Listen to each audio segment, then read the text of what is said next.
This is not a one-and-done event. You, our wonderful students who wrote fabulous essays, you are our ambassadors in assuring the success of this program.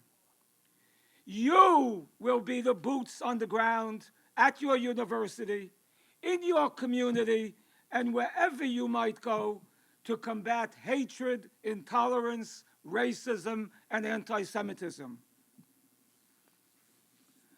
We all have a platform. Yes, we all have a platform. And by joining this program, you have committed yourself. I'm sorry to say that. You've made a commitment to using that platform to make the world a better place for all humankind. And thank you for shaking your head. Terrific. I love that. Fabulous.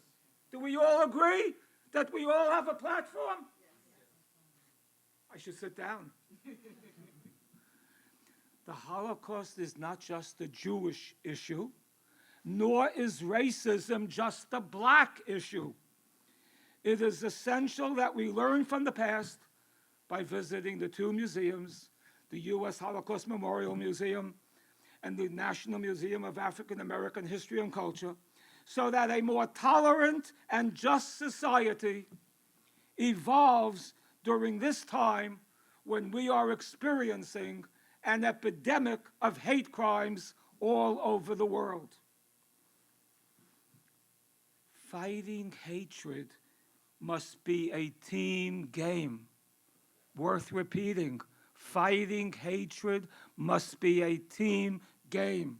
And we have assembled a fabulous team of black students, Jewish students, and campus leaders to enter this battle. And by the way, it is a mighty battle. Let me describe to you anecdotally the conception of the program. In June 2021, I was fortunate to be the first recipient at Adelphi of the President's Humanitarian Award. At that event, I said, if this is an award for completing 54 years at Adelphi and for retiring, give it to somebody else. Give it to somebody else. If it motivates me to get more deeply involved in combating racism, anti-Semitism, and all forms of hatred, then I graciously accept. Thank you again. I walked off the stage after receiving the award and was embraced by our chairman of the board. At that moment, I whispered to him a thought, at that very moment. It just came to me at that moment.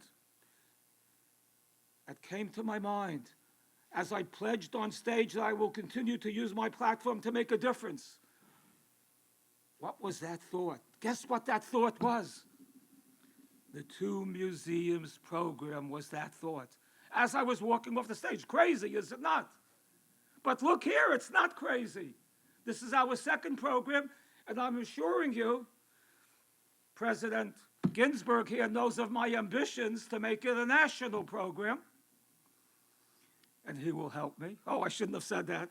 I take it back, Mark. The Two Museums program was founded at that moment. Fast forward to July 13th, 2023. At that date, July 13th, 2023, a bipartisan congressional caucus on Black-Jewish relations was established. Let me bore you by reading a few sentences from that government document.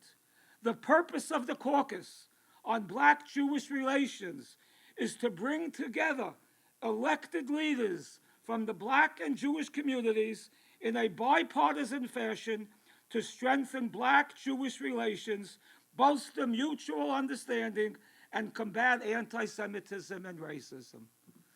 Guess what? Guess what? That is what we are doing. And I am pleased to say that we were 2 years ahead of the Congress in recognizing the immediacy of our working together. I have developed numerous programs, I don't want to be redundant, to combat racism, anti-Semitism, all forms of hatred, involving important policymakers. And next month, I'm bringing a group of university presidents to Poland for a 5-day educational seminar. The Two Museums Group is one of my most meaningful programs, as you are the leaders of the future, and you are living through a tsunami of hate, together with the growing far right in countries like Germany, Austria, and maybe even in our backyard. Beware the beginnings. I'll repeat that. Beware the beginnings. We are indeed seeing disturbing beginnings that could spell peril for all of us. Indeed, beware of the beginnings. I would like to quote, again, Martin Luther King. Injustice anywhere is a threat to justice everywhere. We are caught in an inescapable network of mutuality, tied in a single garment of destiny. Whatever affects one, listen to that, whatever affects one directly affects all indirectly. Is this quote not so relevant today?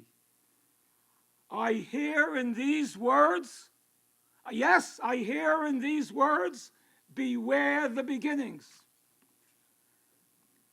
As someone who has spent 24/6 working on this program, together with my fabulous colleague, Professor Celentano, fabulous colleague, I couldn't do it without him.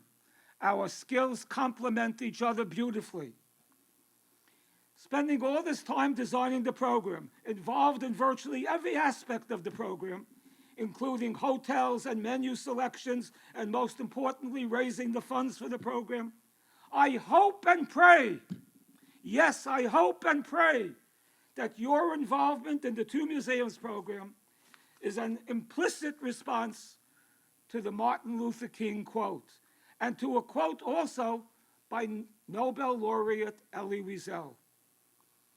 Action is the only remedy to indifference. Again, action is the only remedy to indifference, the most insidious danger of all. Two museums, united we stand. Two museums, united we stand, is intended to bring us all together to fight all forms of hatred, intolerance, anti-Semitism, and racism. Wishing all of you a very meaningful and inspirational Two Museums experience. Thank you.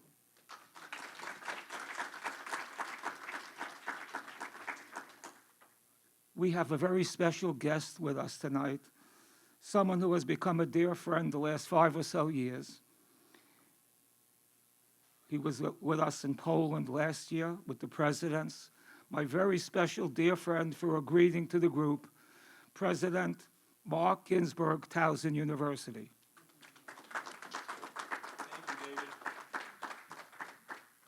It's my Towson group right here. Go Tigers. All right.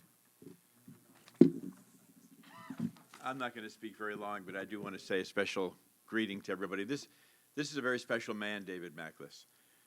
Actually, I've known David for more than 5 years. It goes back probably about 10 years. And you know, there are some people who do important work. There are some people whose work is important. And then there are people whose work is necessary. Whose work is necessary. My dear friend, you do necessary work. You do difficult and challenging work. You do dangerous work. But you do work that's necessary, work that's more than important, more than relevant, work that's necessary. You know, there are some things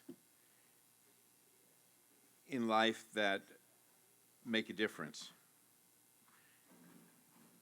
And there are some people in life who make a difference. And then there are some things in life and some people who are difference makers. This is a man who's a difference maker, and this program will make a difference. I really believe that, and I have known about this program for a long time. It's why I'm so pleased some of our students from TU are here. It's why the Adelphi students have joined, because you've heard in the past how important it is. Students from Harvard are here too. But this will become a movement that'll spread, because it's a movement that's important, but it's a movement that's necessary. And it's a parallel movement to the importance of learning about history. You're going to learn from a man this evening, from Stephen Katz, who I had the opportunity to learn from last year in Poland for a 5-day seminar, for an experience, Stephen, that for me was transformative, absolutely transformative. I knew about these things. I knew about the Holocaust. I knew about the tragedy of what happened in Europe in the 30s and 40s, before and after. But I never experienced the breadth and the depth and the emotions of what that period in history meant. Stephen Katz helped me to understand something that was important last year, but to be perfectly candid with you, Stephen, is even more important this year. Is even more important this year. So I came tonight because I wanted to spend a little bit of time with my dear friend David and his wife Linda, but also to see Stephen and his wife, who we've learned so much from. And I really do want to thank you, Stephen. Your conversations last year were really transformative. There are challenges that are relevant to today, and there are challenges of today that will be relevant for tomorrow. Tonight, and over the next couple of days, you're going to be learning about some of the challenges that took place in history. You're going to discuss some of the challenges that are endemic to our society today. You're going to have a chance to talk with each other, folks from different worlds, from different backgrounds, from different perspectives. And I ask you to lean into those differences and just understand the importance of understanding difference as a way to create, in effect, sameness. Not because sameness is what we seek, but an understanding of the differences we have can be transformative for making differences into sameness. So I'm going to close by saying that we all have, I think, an important responsibility. I think during this moment in history in our country, during this moment in history in world history, we think about what's going on in Europe, what we think about what's going on in the Middle East. We think about what's going on about 3 miles from here. About 3 miles from here. We cannot sit silently. We cannot sit without thinking about what we can do to understand the lessons of history so that the tragedies of history are not possible to be repeated. Are not possible to be repeated. Over the next couple of days, I ask you to think, to reflect, to consider, to feel the emotion. Last year when I was in Poland, Elaine and I felt an incredible emotion. To feel the emotion, because that will help you to help us. That will help you to help us collectively to be sure that the lessons of history do not become the reality of today or tomorrow.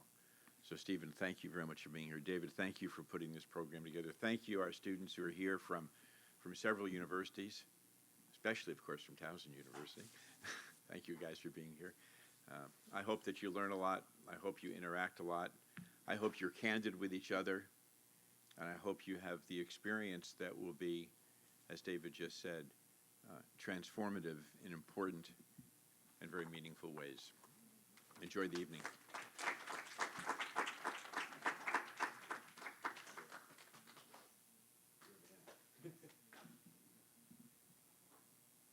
It's good to have friends like that.